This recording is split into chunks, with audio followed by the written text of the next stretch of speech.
Iron John was written by the poet Robert Bly. What Iron John talks about. It is a mythopsychological exploration of myths and tales aimed at accompanying the development of the male psyche. While nature takes into her hands the transformation of girls into women through bodily changes, it does not do so with men. For dozens of thousands of years, cultures across the world had come up with initiation rites to help boys become men. The fact that they have completely disappeared is one of the reasons for the current malaise of the modern man. Iron John seeks to rebuild the map of this transformation. 9 out of 10. While the book is a fairly good one, the author, at times, moves too far from his original mission and gets lost in non-mandatory mythological details. Introduction. The image of man given by popular culture has worn out. One could say it's even become negative. Men grieve, and this grief has only increased since the beginning of the Industrial Revolution. Chapter 1. The Pillow and the Key.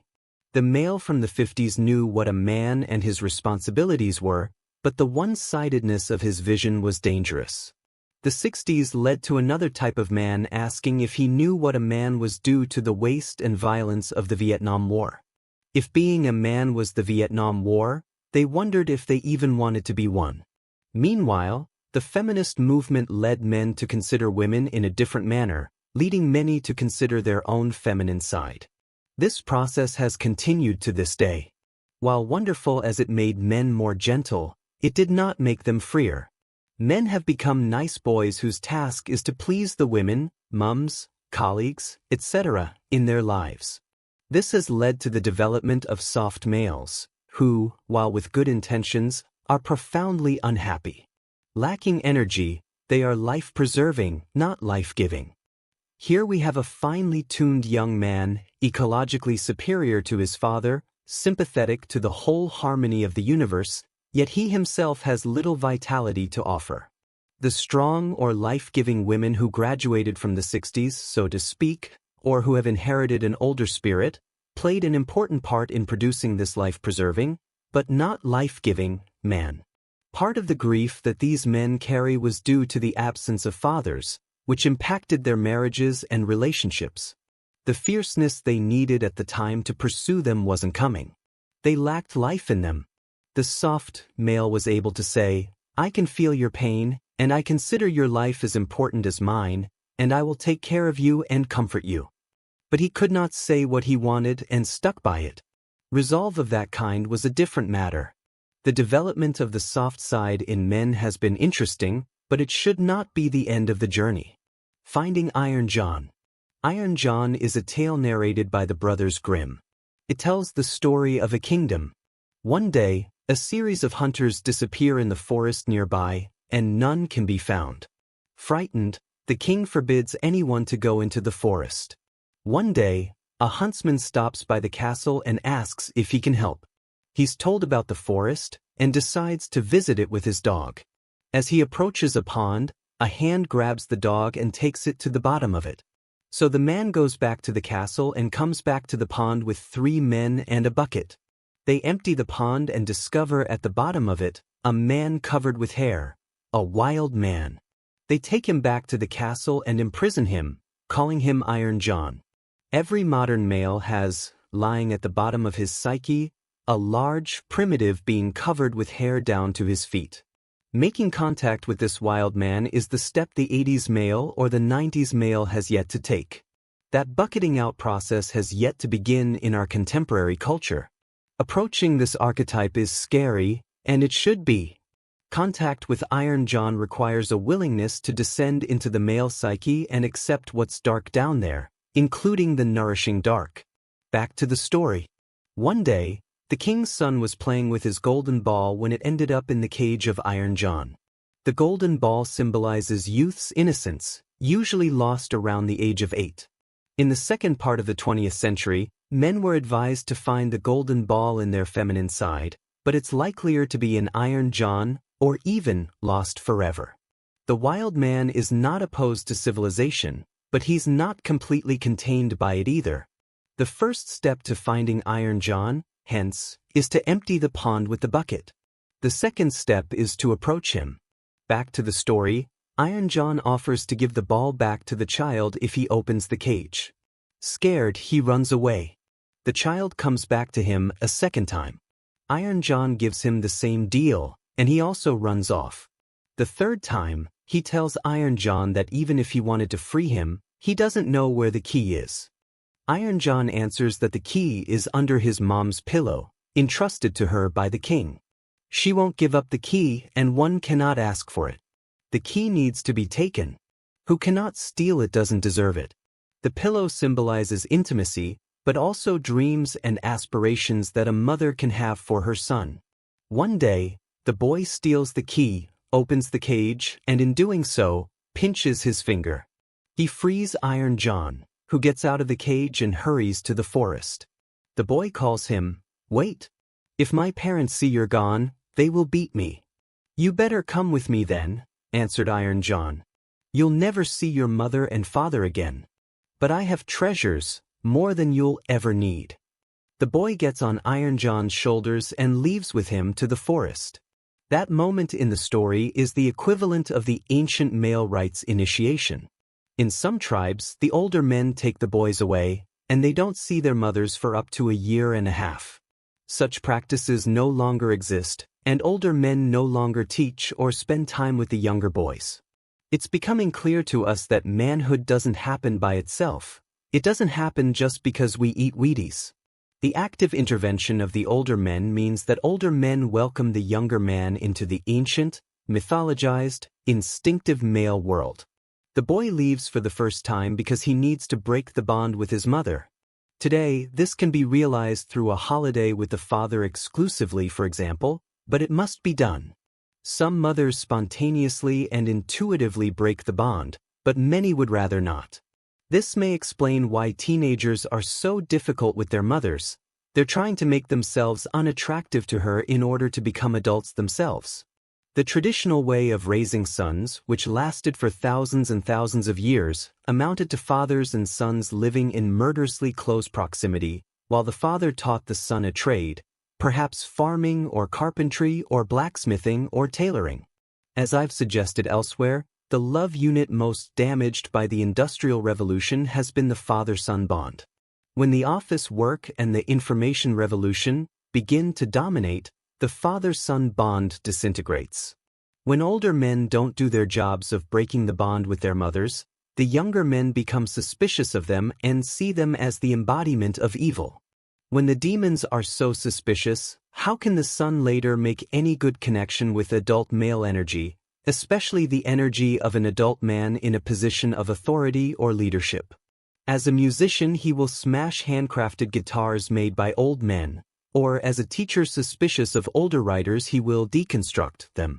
As a citizen, he will take part in therapy rather than politics. He will feel pure when not in authority.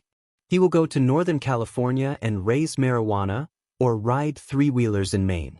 There's a general assumption now that every man in a position of power is or will soon be corrupt and oppressive. The Iron John male energy has been slowly destroyed in the West since the beginning of the 1920s, when cartoons portrayed male characters as weak and foolish. Many young Hollywood writers, rather than confront their fathers in Kansas, take revenge on the remote father by making all adult men look like fools. When men act on the fear of the demonic father, he becomes flat, stale, isolated, and dry. When men are taught how to feel by their mothers, they take a female view of masculinity and of their own fathers, seeing him through their mother's eyes. At some point, usually around 35, men want to discover and understand their fathers as they really are. To do so, they must get rid of all preconceived ideas about masculinity and discover what it is on their own. Chapter 2: When One Hair Turns Gold. Mircea Eliade explains that the initiation of boys begins with two events: a clean break with the parents, a wound that the older men give to the boy. Adolescence is a time of risk and risk-taking for boys, and many usually endure a high number of injuries in an attempt to let the wild man out. If the injury isn't inflicted by the older men, it will be self-inflicted by the boy. In the story, the boy goes to the forest with the wild man who tells him that if he obeys his orders, everything will go well. The boy's first task is watching over a spring and ensuring that nothing falls into it. But the finger he pinched when he opened the cage hurt him so much that he ended up dipping it into the water.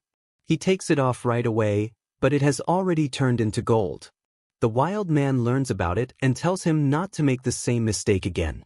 The wounded finger is a symbol of psychological wounds.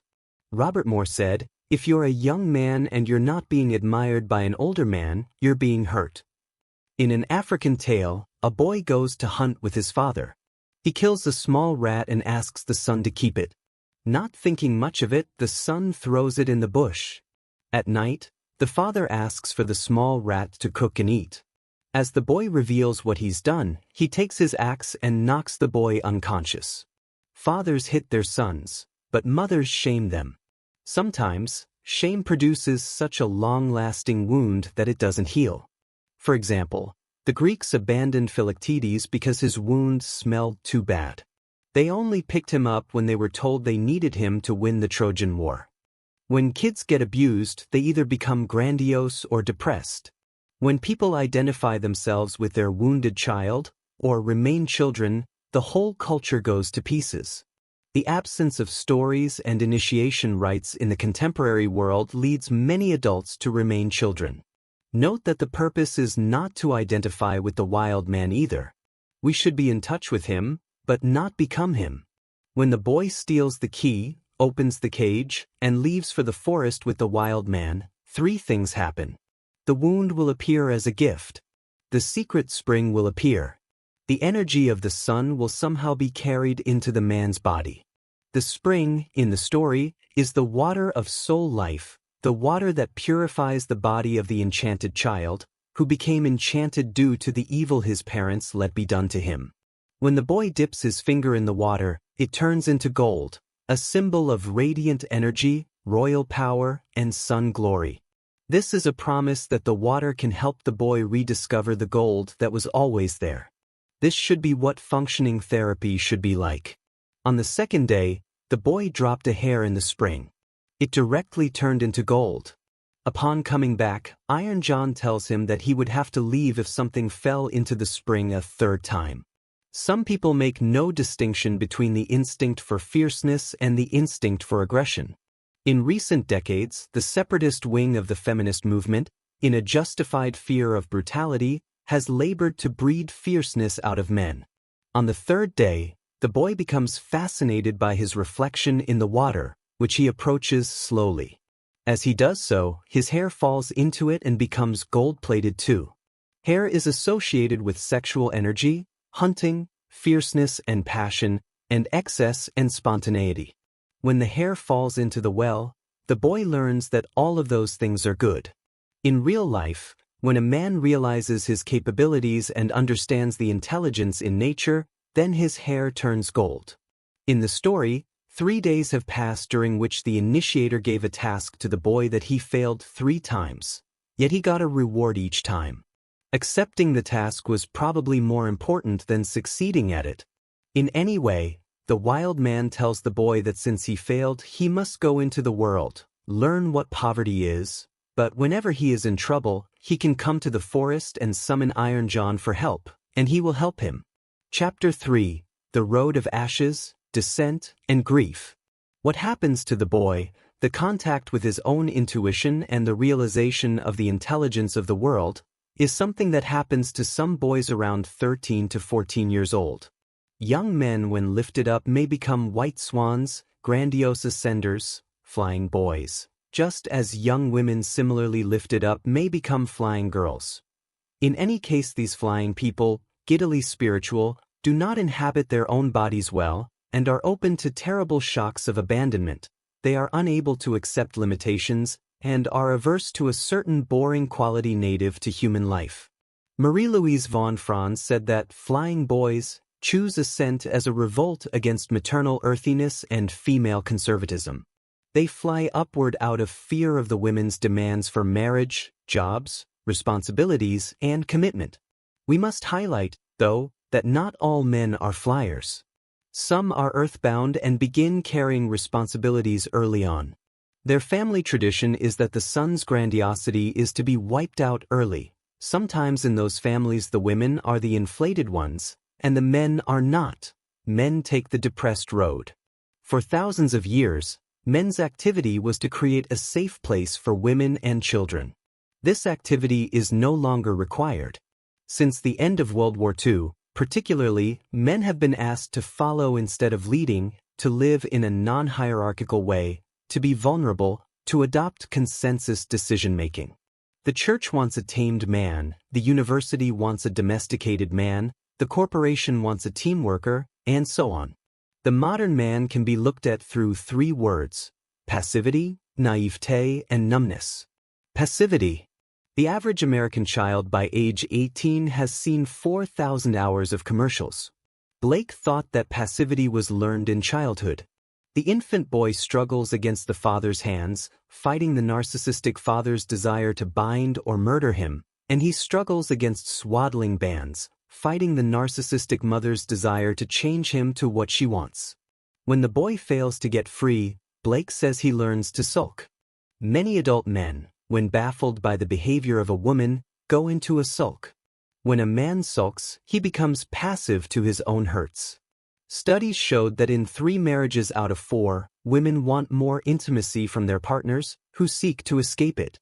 The passive man may not say what he wants, and the girlfriend or wife has to guess it.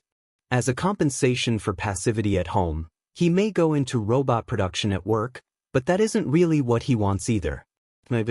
Another aspect of the modern man is his naivete.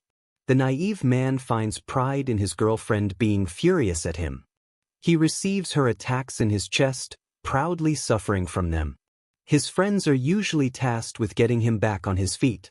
He feels, as he absorbs attacks, that he is doing the brave and advanced thing. He will surely be able to recover somewhere in isolation.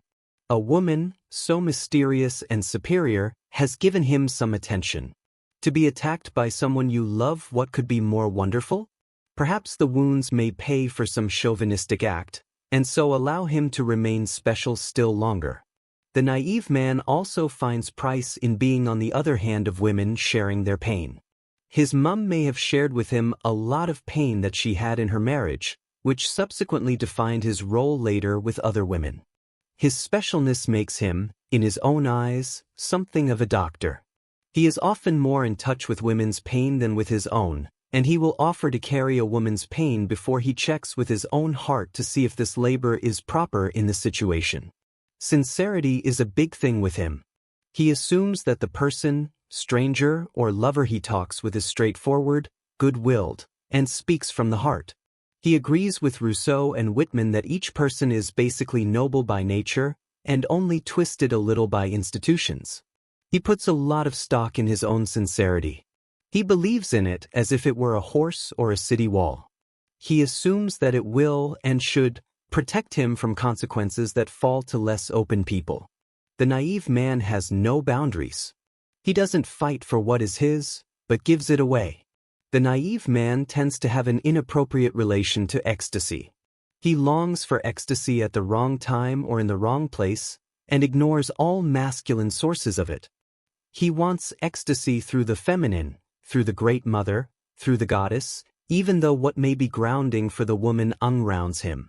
He uses ecstasy to be separated from grounding or discipline. The naive man cannot detach himself from his mood and feelings. He'll just sink into it.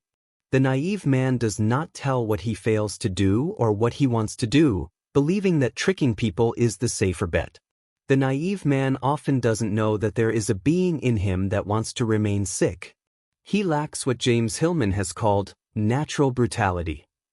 The naive man will betray, persuaded that his motives are always good.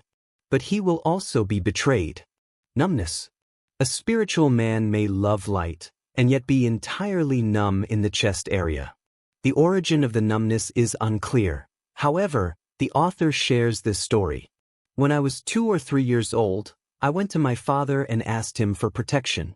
But he was an intense man, and being with him felt more dangerous than being out on the street.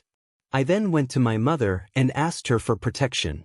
At the instant she said yes, I went numb from my neck down to my lower belly.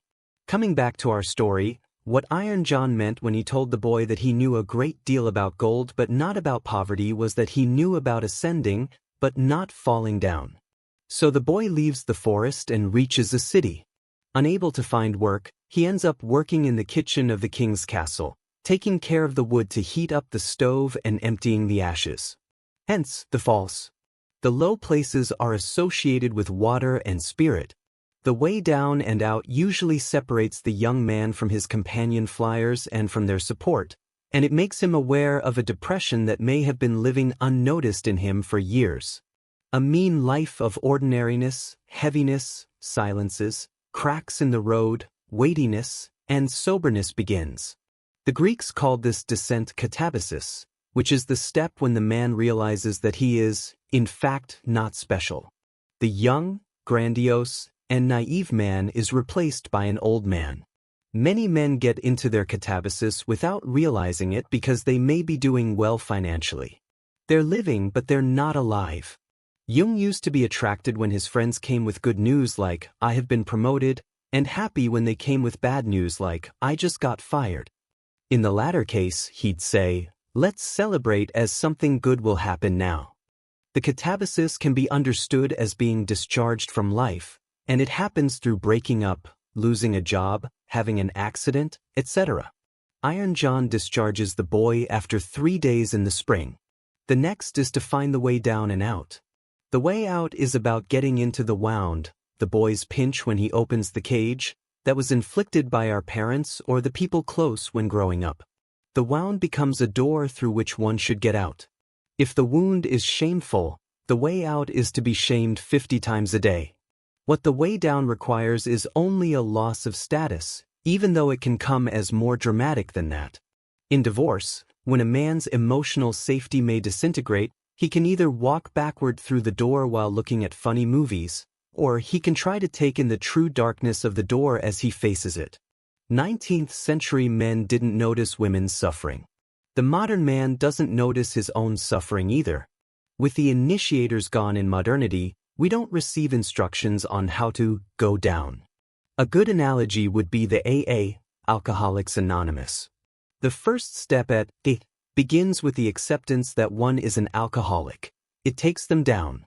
Seeing the dark side of a person close to us is a discipline the descender accepts. The descent is meeting up with the dark side of God. It can also take 3 other forms. Taking the road of ashes. Learning to shudder. Moving from the mother's world to the father's world. The road of ashes refers to the Norwegian cinder boys, young men who were allowed to lie on ashes and do nothing for up to 3 years. The idea is that before a boy can become a man, some infantile being in him must die. Ashes time is a time set aside for the death of that ego-bound boy. The gold-obsessed man, whether a New Age man or a Dow Jones man, can be said to be the man who hasn't yet handled ashes. It is the equivalent of men early on dropping out of school. While such behavior should be tolerated, it is often shamed nowadays. But, for us, how can we get a look at the cinders side of things when the society is determined to create a world of shopping malls and entertainment complexes in which we are made to believe that there is no death, disfigurement, illness, insanity, poverty, lethargy, or misery? Despite that, some men around 35 or 40 will experience the ashes by realizing that so many of their dreams are now dead. In Greek mythology, Zeus fought the Titans and buried them under the earth. When they ate Dionysus, he burned them to ashes, from which humans came. Dionysos was remade from his heart, the only part that the Titans had not gotten. Humans, hence, came from the Titans who ate Dionysus' ashes. Gaining the ability to shudder means feeling how frail human beings are, and how awful it is to be a Titan. Let's talk about moving from the mother's world to the father's world. When a boy begins initiation, he moves from the mother's world to the father's world, a ritual initiated by the older men. A boy cannot change into a man without the active intervention of the older men. A girl changes into a woman on her own, with the bodily developments marking the change. Old women tell her stories and chants, and do celebrations. But with the boys, no old men, no change. In the story, The boy moves away from the mother when the wild man takes him to the forest, but it's just a break and doesn't inherently change anything inside the boy. He cannot move on to the father's world without taking care of the trickster.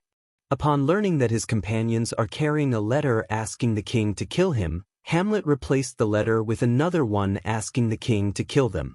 Upon joining the father's world, the boy's naivete dies. A man's effort to move to the father's house takes a long time. It's difficult, and each man has to do it for himself. For Hamlet, it meant giving up the immortality or the safe life promised to the faithful mother's son, and accepting the risk of death always imminent in the father's realm. Among a man's job is to reclaim his own grief. When a man has reclaimed his grief and investigated his wound, he may find that they resemble the grief and the wound his father had, and the reclaiming puts him in touch with his father's soul. Chapter 4. The Hunger for the King in a Time with No Father. Fathers have become an object of ridicule. Taking the metaphor of the well, the father water has lowered. In traditional cultures, fathers and sons live together, and the sons have older men from whom they can learn about life, uncles, grandfathers, etc. While men know how the bodies of women work after having spent 9 months inside one, they don't know how the male body works. This explains why it's important for them to spend time with their fathers, so that the knowledge and feelings of the adult male body can be passed on to the son. The sons who haven't received this will long for a father for their entire lives. These men hang around older men for this reason. The son later may try to get it from a woman his own age, but that doesn't work either. Only 140 years have passed since factory work began in earnest in the West, and we see in each generation poorer bonding between father and son, with catastrophic results. By the middle of the 20th century in Europe and North America, a massive change had taken place. The father was working, but the son could not see him working. Alexander Mitscherlich developed the metaphor of the hole appearing in the son's psyche when they could no longer see their fathers working, replacing the image of the father with the image of demons, leading to suspicions for older men. Such suspicion affects a breaking of the community of old and young men. One could feel this distrust deepen in the 60s. Never trust anyone over 30. The son, having used up much of his critical, cynical energy suspecting old men, may compensate by being naive about women or men his own age. A contemporary man often assumes that a woman knows more about a relationship than he does, allows a woman's moods to run the house, assumes that when she attacks him, she is doing it for his own good. Many marriages are lost that way. What the father brings home today is usually a touchy mood, springing from powerlessness and despair mingled with long-standing shame and the numbness peculiar to those who hate their jobs. Fathers used to be able to bond by teaching fishing, animal care, or anything else. This is no longer happening, which hurts both men and women. A father's remoteness may severely damage the daughter's ability to participate good-heartedly in later relationships with men. Much of the rage that some women direct to the patriarchy stems from a vast disappointment over this lack of teaching from their own fathers.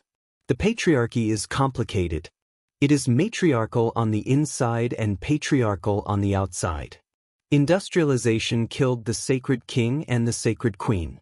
When a father now sits down at the table, he seems weak and insignificant, and we all sense that fathers no longer fill as large a space in the room as 19th century fathers did.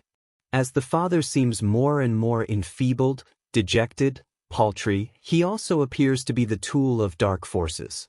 As political and mythological kings die, the father loses the radiance he once absorbed from the sun, or from the hierarchy of solar beings. He strikes society as being endarkened. As long as the political kings remained strong, the father picked up radiance from above, and the son tried to emulate the father, to become as bright as he is, to reach to his height.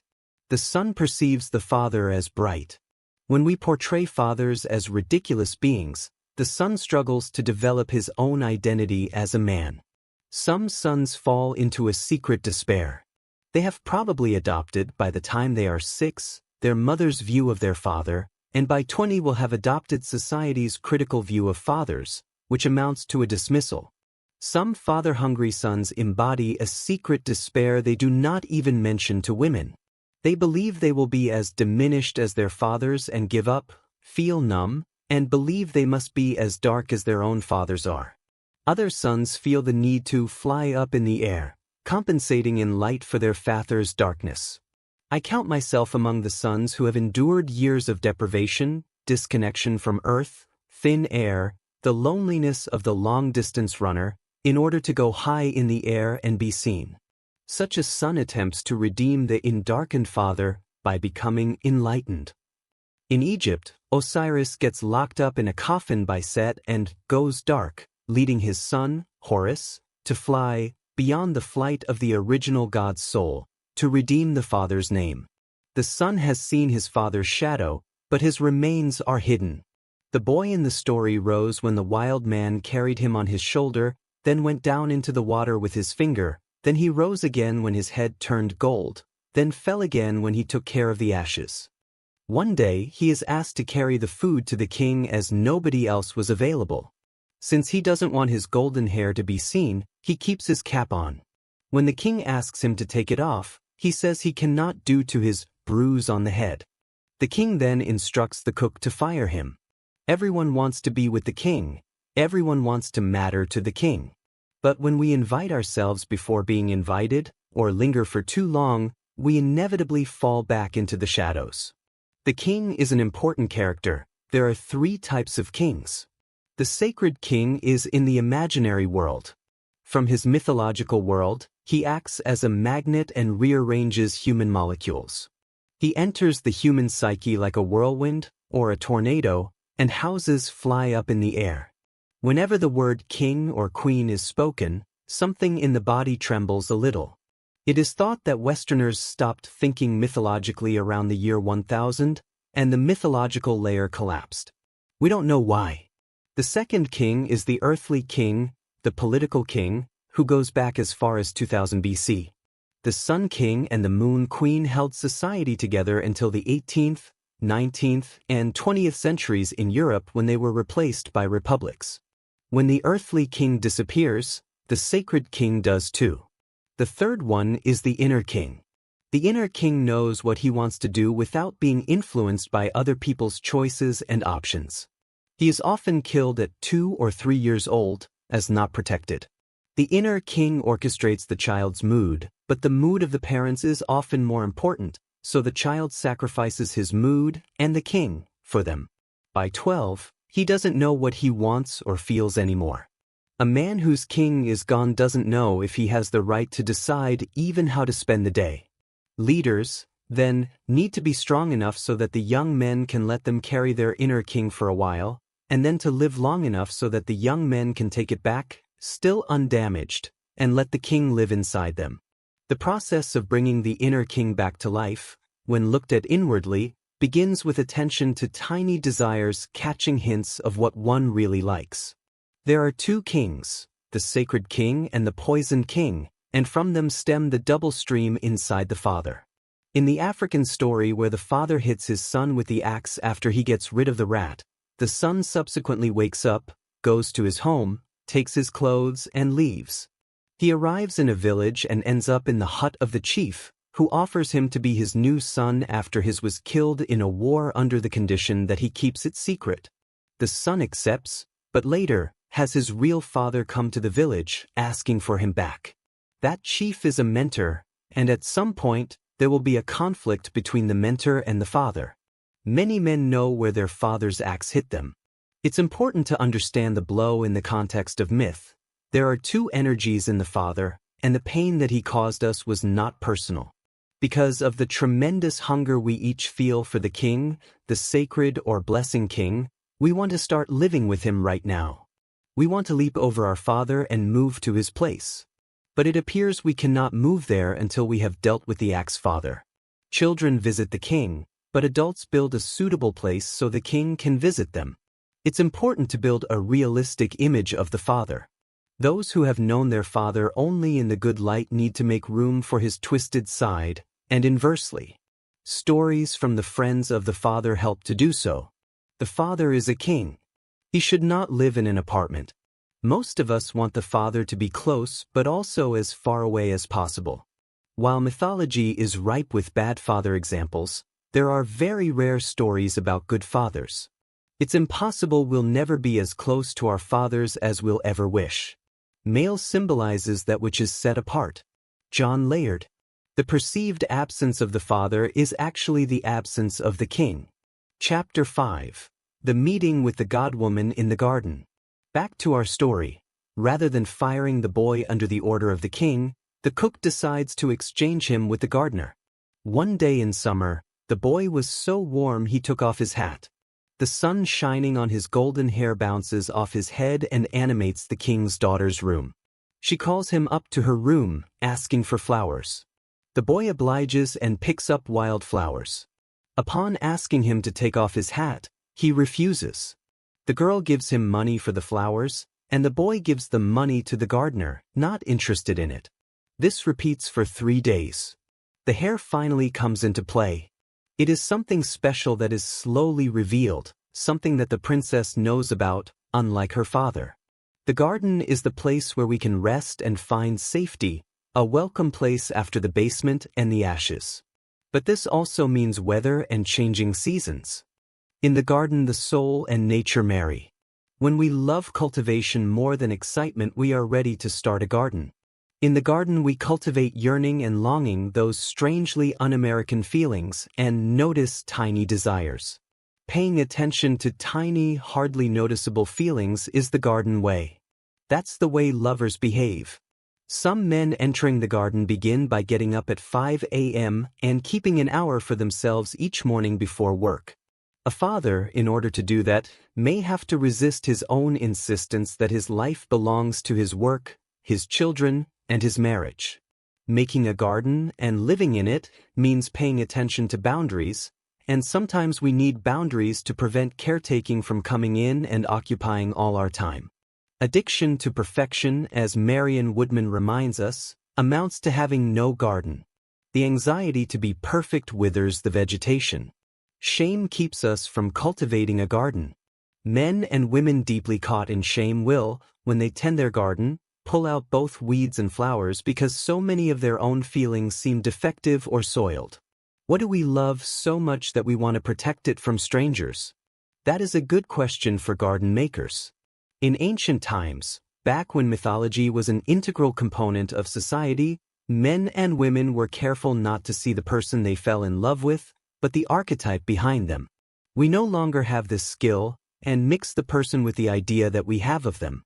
What does it mean when a man falls in love with a radiant face across the room?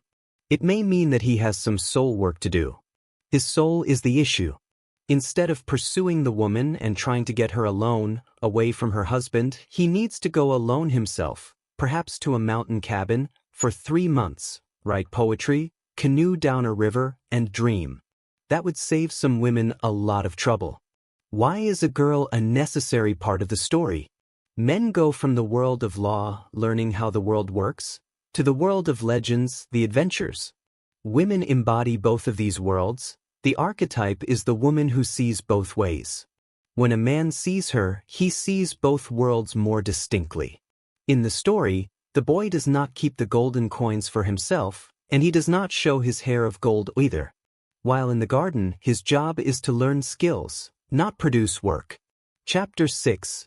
To bring the interior warriors back to life. The warriors inside American men have become weak in recent years, and their weakness contributes to a lack of boundaries, a condition which earlier in this book we spoke of as naivete. When a boy grows up in a dysfunctional family, perhaps there is no other kind of family, his interior warriors will be killed off early.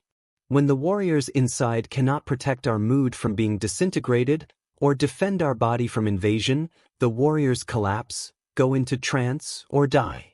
Each child lives deep inside his or her own psychic house, or soul castle, and the child deserves the right of sovereignty inside that house. Whenever a parent ignores the child's sovereignty and invades, the child feels not only anger, but shame. The child concludes that if it has no sovereignty, it must be worthless. Shame is the name we give to the sense that we are unworthy and inadequate as human beings. The child, so full of expectation of blessing whenever he or she is around an adult, stiffens with shock, and falls into the timeless fossilized confusion of shame. Georges Dumézil wrote that the Indo-European civilization is composed of 3 layers: the king, sovereignty, political parenthood, royalty, the sacred, and how to administer it; Jupiter for the Romans, Zeus and Hera for the Greeks, Odin for the Nordics; the warrior, Mars for the Romans, Ares for the Greeks, Thor for the Nordics; the farmer, abundance in men and goods, nourishment, health, peace, sensual gratification; Quirinus for the Romans, Dionysus and Ariadne for the Greeks, Fry and Freya for the Nordics. Robert Moore said that the warrior was inherently a part of men, but the main question came down to knowing whether it was to be conscious or unconscious. Warriors go to war, physical, psychological, spiritual, on the battlefield. Moore said that true warriors had a transcendent purpose to go to war for a king. Societies led by warriors eventually died out. We can say, then, that knowledge of what warriorhood is, and how to deal with its dark side and how to admire its positive side, has been lost. Simultaneously, the warrior himself, or our image of him, has suffered a collapse in all 3 worlds. Battle, when carried by men, used to be joyful. Here's the French knight Jean de Breuil, in 1465. Battle is a joyous thing. We love each other so much in battle. If we see that our cause is just and our kinsmen fight boldly, tears come to our eyes. A sweet joy rises in our hearts, in the feeling of our honest loyalty to each other, and seeing our friend so bravely exposing his body to danger in order to fulfill the commandment of our Creator, we resolve to go forward and die or live with him on account of love. This brings such delight that anyone who has not felt it cannot say how wonderful it is. Do you think someone who feels this is afraid of death? Not in the least. He is so strengthened, so delighted, that he does not know where he is. Truly, he fears nothing in the world. Here we see the lover and the warrior mingling. But that mingling is now mostly gone. The physical warrior disintegrated into the soldier when mechanized warfare came on. Anything left of the warrior vanished with the mass bombings of Dresden, the bombs on Nagasaki and Hiroshima, and the B-52 bombings of rice fields in Vietnam. It was a madness associated with the warrior that, during the last war, destroyed the very fabric of culture which it was once the job of the warrior to preserve. The disciplined warrior, made irrelevant by mechanized war, disdained and abandoned by the high-tech culture, is fading in American men.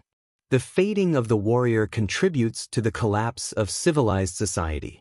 A man who cannot defend his own space cannot defend women and children. The poison warriors called drug lords prey primarily for recruits on kingless, warriorous boys. Back to the story after the garden episode, the king prepares to go to war. The boy asks to join but is met with mockery and told that the soldiers will leave a horse for him in the stable once they're gone if he really wants to join. Indeed, a horse is left, but it's a 3-legged one. The boy rides his horse to the forest and calls Iron John, asking him for a better horse and an army to lead. Iron John obliges, and the boy joins the king on the battlefield, who is about to lose the war. He pursues the enemy to the last one and brings the king victory, then goes back to the forest and gives Iron John back his army, taking his own horse back, and goes back to the castle, where he is made fun of for his 3-legged horse, not revealing who he really was during the battle. The invasion of the kingdom relates to our psyche being invaded, or, at least, the boy growing conscious of his psyche's invasion. Change usually does not happen without tragedy. E.g., you start going to meditation practice and get evicted from your place. During all the time we were busy going to college, or setting up a career, or longing for purity, a mysterious force was invading the kingdom. How often men and women in their 20s feel suddenly in danger. A secret voice says, "You must make a change now. If you don't, it will be too late." The king is losing the battle because the center of the psyche cannot protect his territory. It's time for the warrior to come and fight. And when he does, he pursues the battle to the very end. The wolf who swallowed the 6 kids has to be killed. Nothing is said about a halfway measure such as therapy for the wolf. All this is inner work with inner wolves, but the attitude needs to be decisive. If there is no decisive move, the wolf will simply go on eating your kids. In the story, the boy doesn't ask Iron John to fight for him. He does the fighting directly. The 3-legged horse is important as it insinuates a lack of capacity. 4 is a complete number, 3 falls short. The 4th leg is probably absent, because of shame. When we were very tiny, our horse had all 4 legs, and it joyfully lived in whatever sensualities it could gallop to. By the time a child in our culture is 12, one of the legs at least will be crippled by shame. The horse needs to be brought to a wild man to be fixed. The collapse of the warrior means that the sword is thrown away. I have met many good men since who say that if someone gave them a sword, they would break it or stick it into the earth and walk away. Australians' Aboriginals used a symbolic sword to break the bonds of men and their mothers. The sword has the edge that cuts clinging away from love, cuts boyish bravado away from manly firmness, and cuts passive aggression away from fierceness. Without it, there cannot be an adult life. We also may need a sword to cut us apart from our own self-pity. The Greeks said that there was once an egg floating on the ocean, and that a sword slid in half. Eros was inside the egg. Without breaking the egg, there cannot be Eros. The power of the sword was to split to bring some distinctiveness. It is desirable, then, for men and women to aim for distinction consciously. It is dangerous if they do not do so. Men no longer fight well in their relationships because they spend their time fighting in the office. They don't know how to fight well with their women, resultantly. A good fight gets things clear, and I think women long to fight and be with men who know how to fight well. When both use their weapons unconsciously or without naming them, both man and woman stumble into the battle, and when it is over, the 2 interior children can be badly wounded. If men and women have only soldiers or shamed children inside, they will have to settle for damaging battles constantly. When the sword has done its work and the Logos knife has cut well, we will find ourselves less needy and more ready to enter the pairs of opposites. Children in dysfunctional families feel tension between, say, the furious mother and the weakling father, or the furious father and the addicted mother. In that, the child becomes a bridge between them. The boy who becomes a conductor values himself for the complicated current that runs through his body, for his ability to conduct wrath to the ground by a quiet reply, for the self-sacrificing stretching out of his arms to touch each pole. The son loses his distinctiveness as a man by learning to be a conductor. The daughter who accepts this task becomes, similarly, a bridge, not a woman. The more the man agrees to be copper, the more he becomes neither alive nor dead, but a third thing, an amorphous, demasculinized, half-alive psychic conductor. In Greek mythology, Paris is asked to choose the goddess he likes the most. I want it all. Go for it, is the current cliché expressing some horrible greediness, naivete, and love of the unlimited. Some naive men and women do not want to choose, but want events to choose.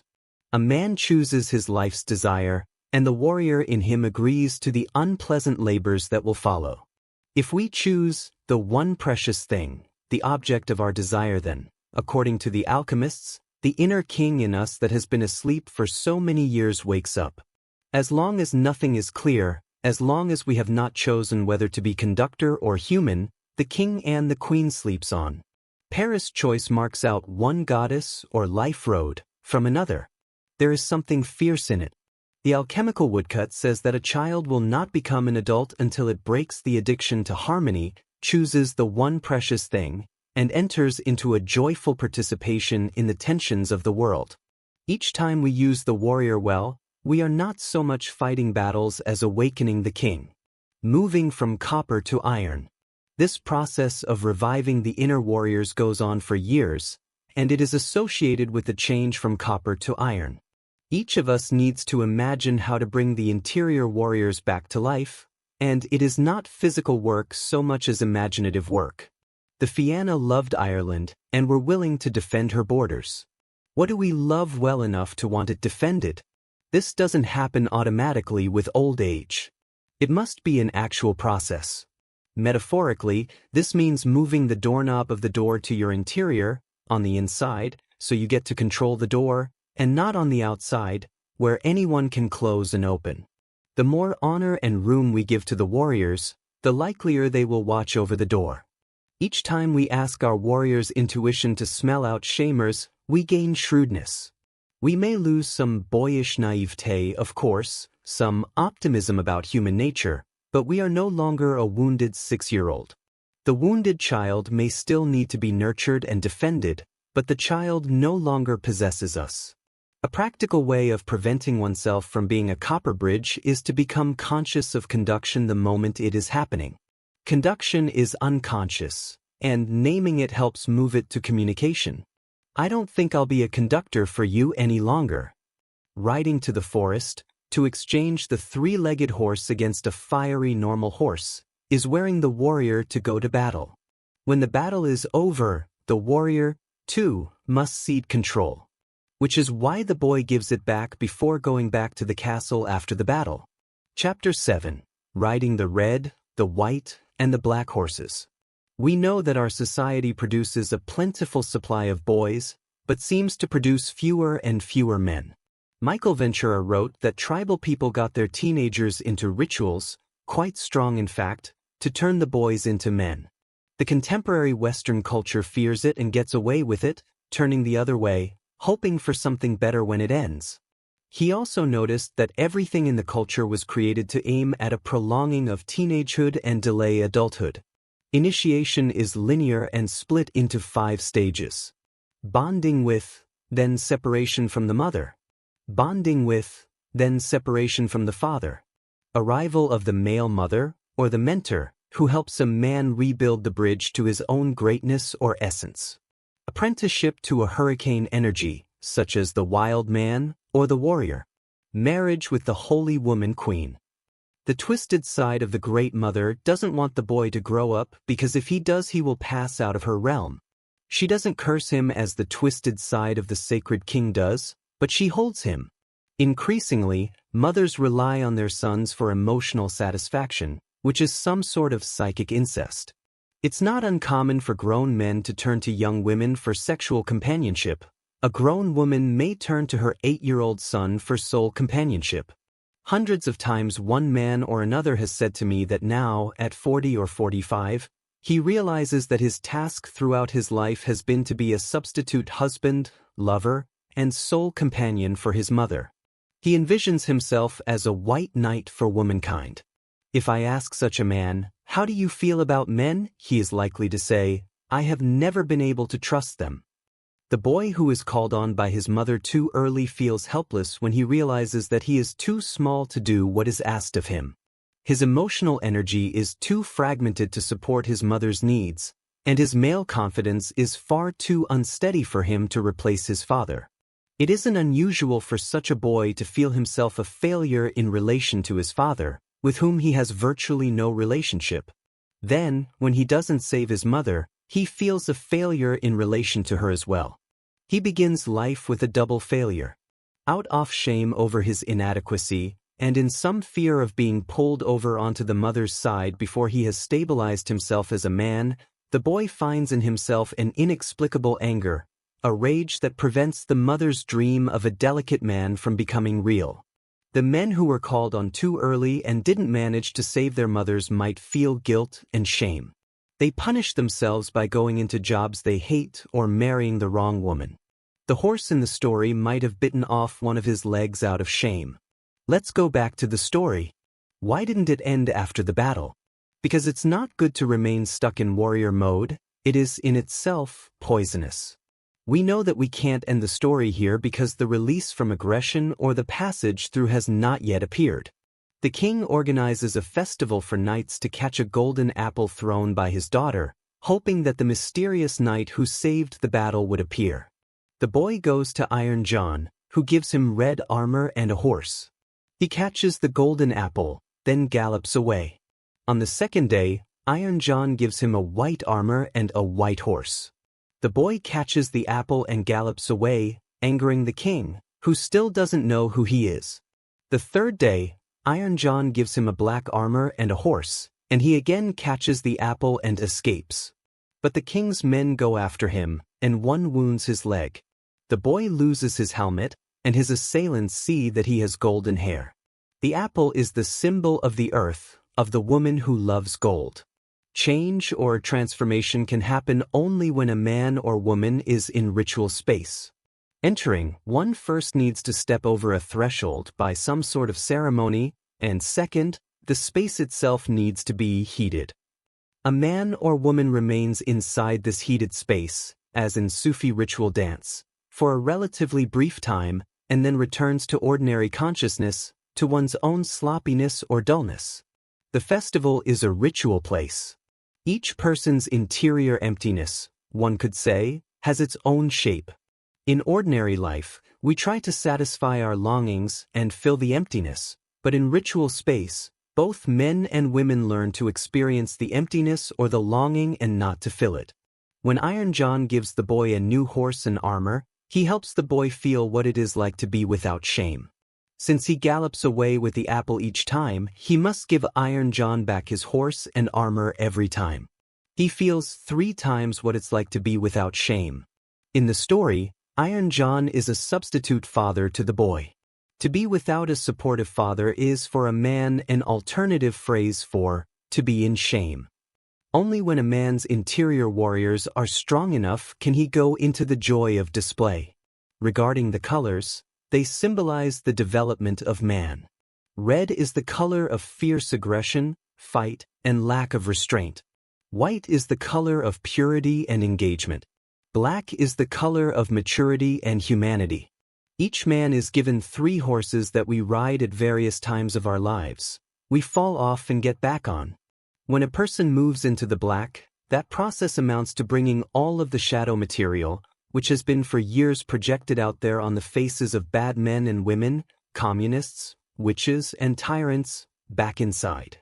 That process could be called retrieving and eating the shadow. Chapter 8. The Wound by the King's Men. As the boy is wounded by the king's men, his helmet falls off and his golden hair is revealed. The wound is a sign of growth, an opening through which the soul can enter. People too healthy, too determined to jog, too muscular, may use their health to prevent the soul from entering. They leave no door. Through the perfection of victory they achieve health, but the soul enters through the hole of defeat. In Greek mythology, Zeus provides his thigh to Dionysos, who shouldn't be born yet. Some accounts even say that he cuts his thigh himself. In the prehistoric caves of the Dordones, the wound is caused by a spear, but the spear can also be interpreted as being a penis. Hence, the wound is a female opening. In the story, the king's daughter asks the gardener about the boy. The gardener says that the boy was at the festival and even showed his kids the 3 golden apples. The king calls the boy and asks him if he is the secret knight. The boy reveals everything, and the king asks him what he wants in exchange for his help. The boy says he wants to marry his daughter. So, who is Iron John? Western man's connection with the wild man has been disturbed or interrupted for centuries now, and a lot of fear has built up. The wild man is the door to the wildness in nature, but we could also say the wild man is nature itself. The wild man encourages and amounts to a trust in what is below.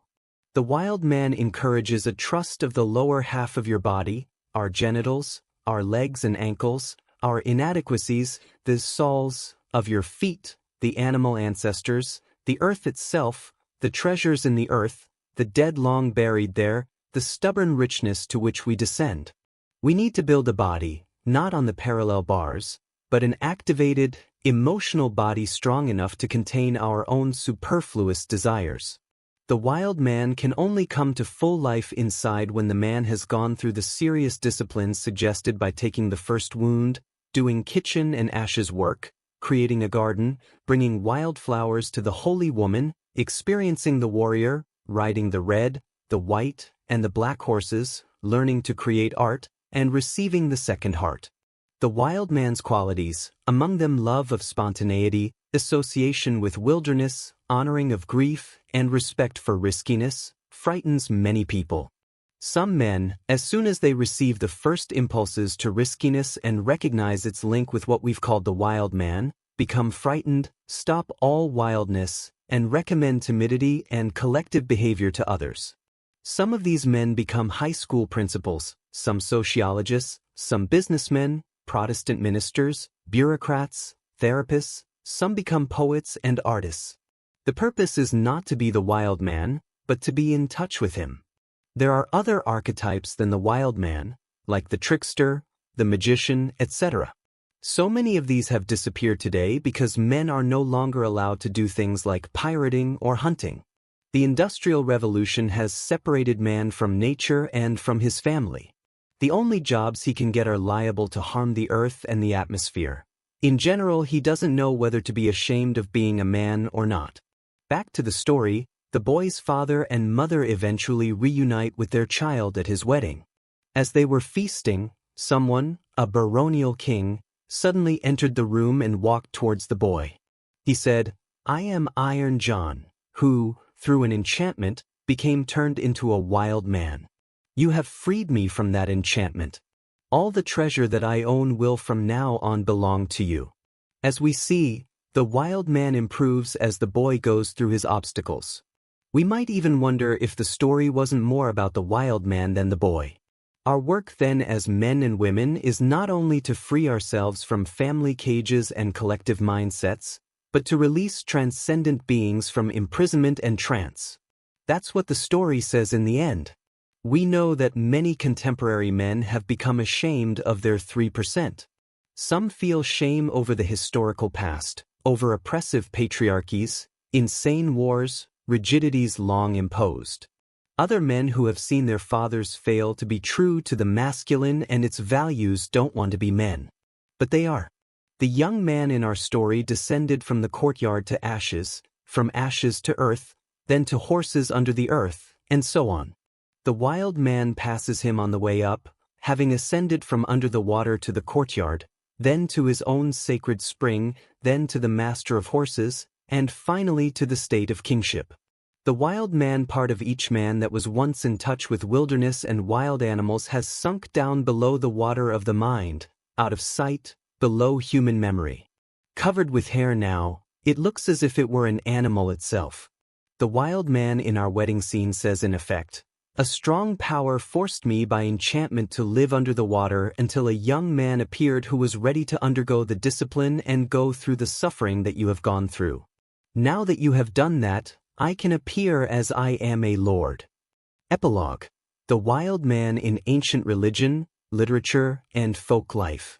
Stories like Iron John's exist in many different cultures, and it's likely that Iron John was originally an animal, the lord of animals.